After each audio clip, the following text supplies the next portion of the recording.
So I'll just give you an overview of the electronics on my Ranger 23 sailboat. Here's the power coming in on the port side, and inside the port lazarette I have the main switch, and the main switch power goes through here into the cabin, and you can see some other wires down below there. That's coming from the auto helm, the depth meter and the stern light. The depth meter is up here, and of course the stern light is in the stern there, and here's the switch for the Raymarine ST1000 auto helm. I just plug it in here, and going inside the cabin,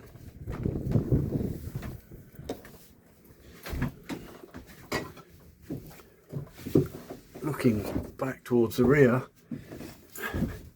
you can see the power coming in through the side panel, and that goes down into the battery compartment.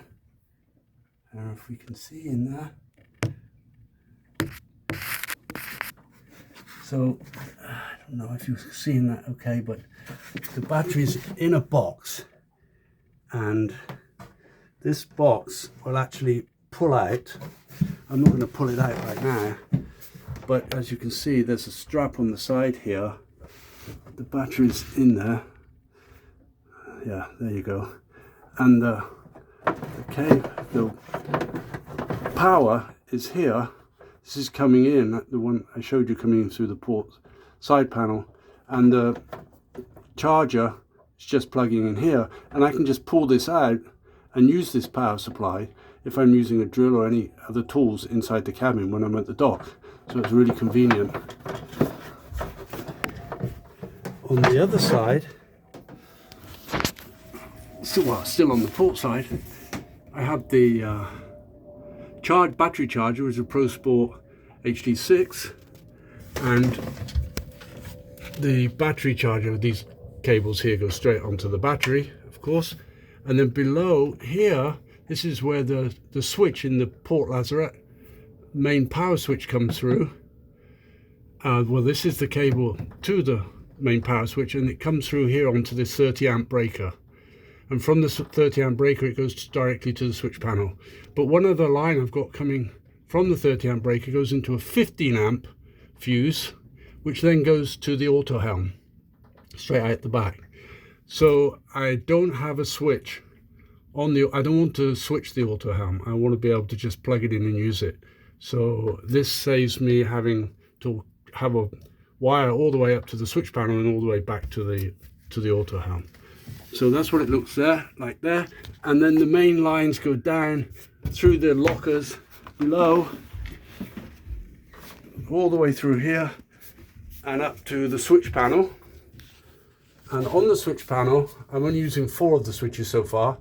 I have auxiliary, which is for the voltmeter and power supply for my phone and so on.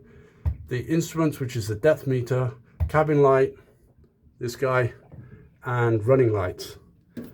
So if I can show you back here again, on the starboard side, I have a bus bar, and all of the negative lines from the rear electrical components, like the depth meter, stern light, this voltmeter I'm going to show you in a second, and the Raymarine auto helm, they come in on this bus bar. So that's really convenient, and then that goes directly to the battery. Here's a voltmeter. I don't know if you can see it. It's actually on at the moment, and I can charge my phone. So I put my phone up on here and use Navionics, and I can charge it when underway. Okay, going back up to the switch panel, the cabin lights, I've got red, I don't know if that's picking up, and white, LED cabin light. And then behind in this cupboard here, I'll just have a quick look in here, I've wired it all up. there's the back of the switch panel, and I have another bus bar here for all the components that are at the front end of the boat, like the cabin light there, and the bow lights, the running lights, and so on.